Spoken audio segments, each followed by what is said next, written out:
안녕하세요. 반갑습니다. 이보영의 영어 고민 수요 토크. 저는 이보영입니다. 자, 우리 아이만 혹시 아주 많이 산만한 게 아닐까 싶은 경우 아마 고민 많으셨을 것 같거든요. 저도 사실은 실제로 그런 고민을 아주 많이 해본 그런 부모 중에 한 사람입니다. 그래서 저희 아이가, 그 둘째 아이가 어렸을 때 바로 제가 옆에 제가 모신 이 선생님을 찾아뵙고 여러 가지 또 이렇게 뭐라 할까요? 이렇게 말씀도 많이 듣고 또 훈련도 했고 저와 저희 아이 둘 다 그게 제가 살면서 그 육아에 관한 한 가장 잘한 일이 아닌가라고 늘 말씀드리고 있는데요. 자, 오늘 이 시간에는요. 그 꼭 영어와 관련됐다고 보기 어려울지 모르지만 사실은 많은 분들이 영어 학원 선생님 찾아오셔갖고 우리 애가 산만해서 어떻게 하면 좋아요? 라고 고민하시는 어머님도 워낙 많이 계셔서 좀 근본적인 것부터 짚어나갔으면 좋겠다라는 차원에서 오늘 특별히 아주 귀한 손님 모셨습니다. 한국집중력센터의 이명경 소장님 모셨습니다. 소장님 안녕하세요. 안녕하세요. 좀 오랜만에 뵙겠습니다. 네, 정말 오랜만에 봬요. 네.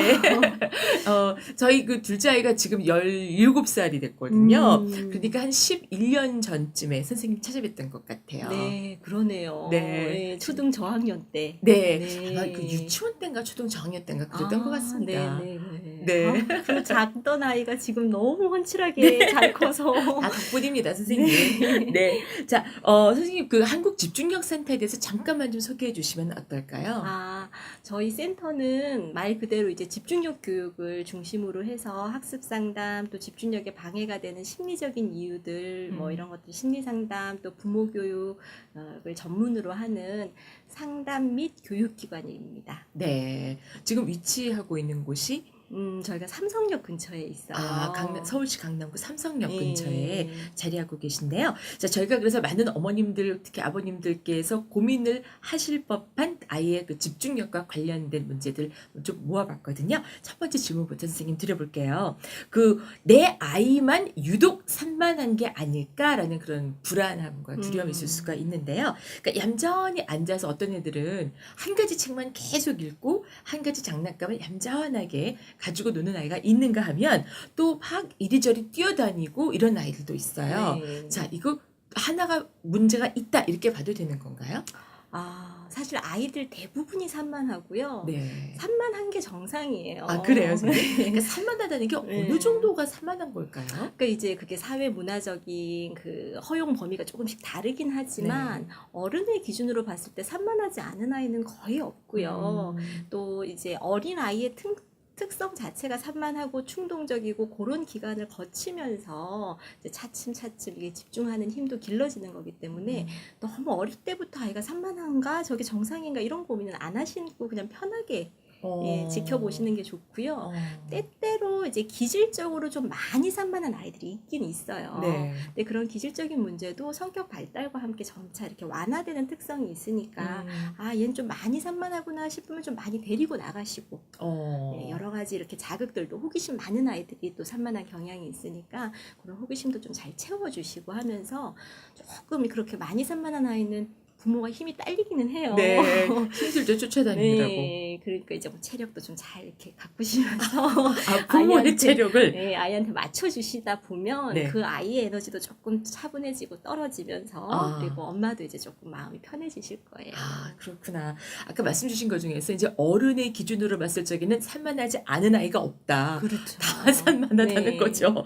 그렇구나. 또 아이들이 산만하다는 건 호기심이 많다는 뜻이기 때문에 그걸 충족시켜 줄 필요가 있어서 자꾸 밖으로 데리고 나가야 된다. 그렇죠. 네. 그러니까 오히려 반대로 넌 산만하니까 집중하는 법을 키워야 돼 라고 해서 오히려 붙들어 두려고 하는 경향도 있을 수 있거든요, 선생님. 네. 그게 아니네요. 반대가 돼야 되네요. 이제 좀 붙들어 놔야 되는 시기는 이제 초등학교 입학한 이후에 네. 그리고 이제 선생님이 얘가 좀 산만한데 좀 보통의 아이들보다 눈에 띄게 산만해요라고 하는 경우에는 일단 이제 전문가 도움도 받아야 될 거고 또 거기서 이제 얘기하는 여러 가지 이제 집안의 환경 같은 걸 좀 차분하게 만들어주는 것도 필요하지만 이제 어린 아이의 경우에는 그 아이를 굳이 앉혀놓고 남들도 사실 안 그런데 남들은 그럴 거라는 기대하에 이렇게 차분함을 요구하면 오히려 더 힘들어지실 거예요. 네. 요즘 애들 왜 기죽인일까봐 오히려 더 막 북돋고 그런 경우도 있지만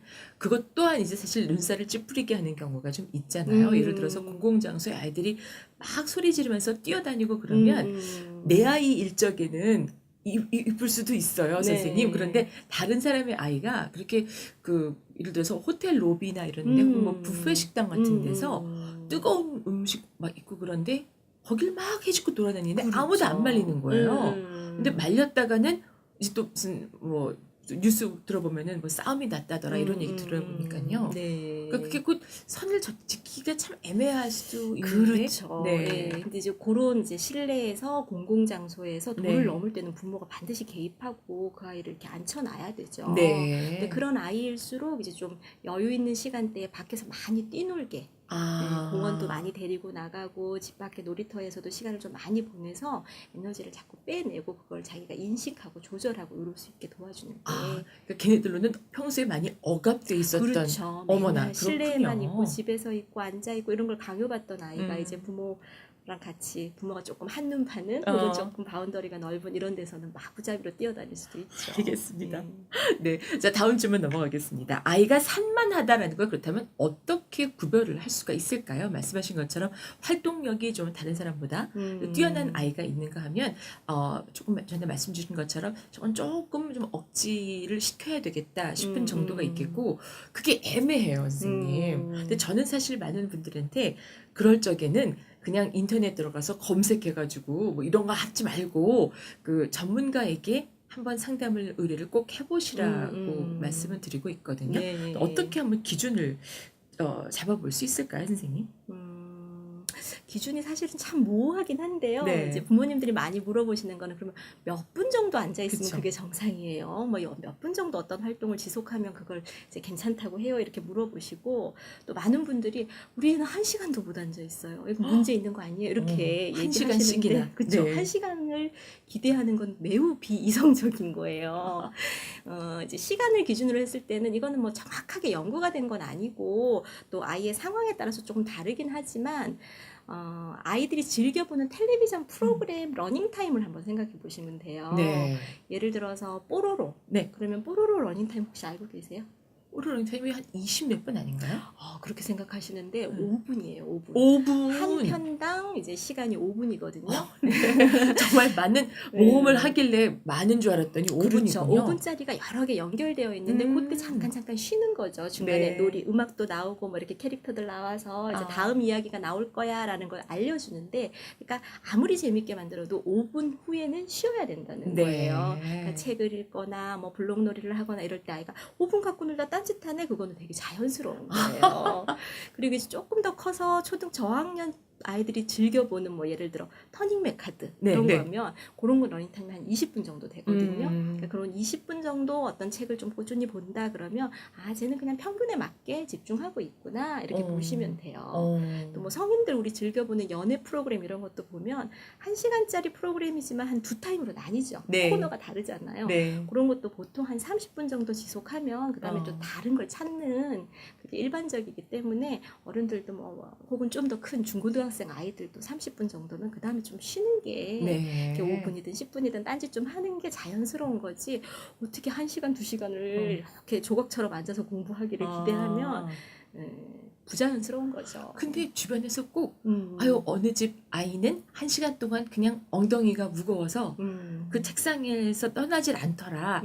이게 기준이 돼버리는 경우가 있어요. 그렇죠. 근데 알고 보면 선생님 말씀 듣고 보니까 그 아이도 사실은 알고 보면 30분 그렇죠. 정도인 네. 거죠. 그래서 저희가 이제 그 집중력 관련된 팁을 드릴 때 한 과목을 공부를 하더라도 한 30분 하고 잠깐 쉬었다가 이제 다른 파트로 넘어간다거나, 예를 들어 영어면 이제 뭐 이렇게 어휘를 하다가 네. 그다음에 독해로 넘어간다거나 아니면 뭐 수학 공부를 하다가 국어로 넘어간다거나 해서 이렇게 전환을 한 3, 40분 단위로 해주는 게 길게, 밖에서 봤을 땐 그게 한 2시간, 3시간 앉아있는 듯이 보이지만 그 안에서는 변화가 있는 거죠. 그렇군요. 하긴 숙련된 동시 통역사들도 두 사람이 한 부스에 들어가서 하는데 한 사람이 온 전력을 다해서 통역을 할 때 그게 15분이 맥시멈이라고 그러더라고요.